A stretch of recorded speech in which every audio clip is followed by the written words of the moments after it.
হাসি খুশি ভূতের গল্প। ভূতু আর হারিয়ে যাওয়া হাসি।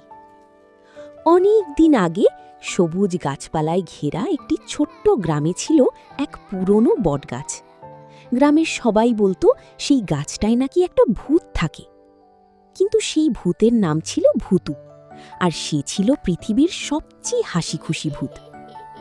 ভূতু কাউকে ভয় দেখাতো না, বরং রাতে যখন সবাই ঘুমিয়ে পড়ত তখন সে চুপি চুপি গ্রামের রাস্তায় ঝরে পড়া ফুল কুড়িয়ে রাখত। কারো খেলনা হারিয়ে গেলে সেটি খুঁজে এনে দরজার সামনে রেখে দিত। একদিন গ্রামের ছোট্ট ছেলে রনি তার প্রিয় লাল বলটি হারিয়ে ফেলল। সারা দিন খুঁজেও বলটি পেল না।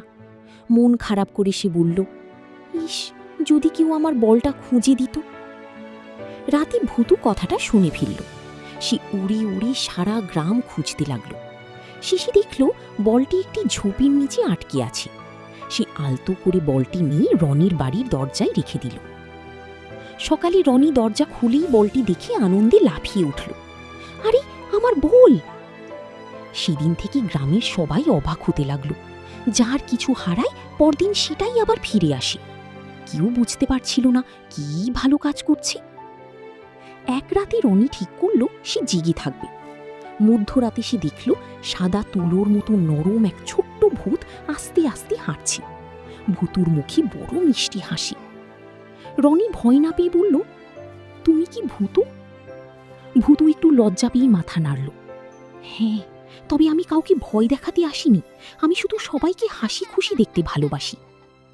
রনি বলল, তাহলে তুমি আমাদের বন্ধু? পরদিন রনি গ্রামের সবাইকে সত্যিটা জানালো। প্রথমে কেউ বিশ্বাস করল না, কিন্তু রাতে সবাই মিলে বটগাছের নিচে গেল। ভূতু এসে সবার দিকে হাত নাড়ল। এক বৃদ্ধ দাদু হেসে বললেন, এই তো ভয়ের ভূত নয়, এই তো আমাদের হাসির বন্ধু। তারপর থেকে প্রতি পূর্ণিমার রাতে গ্রামের সব শিশু বটগাছের নিচে জড়ো হতো। ভূতু তাদের মজার মজার গল্প বলতো, ধাঁধা জিজ্ঞেস করত, আর সবাই মিলে হাসতে হাসতে রাত কাটাতো। কেউ আর ভূতকে ভয় পেত না, কারণ তারা জানত ভালো মন থাকলে ভূতও বন্ধু হতে পারে।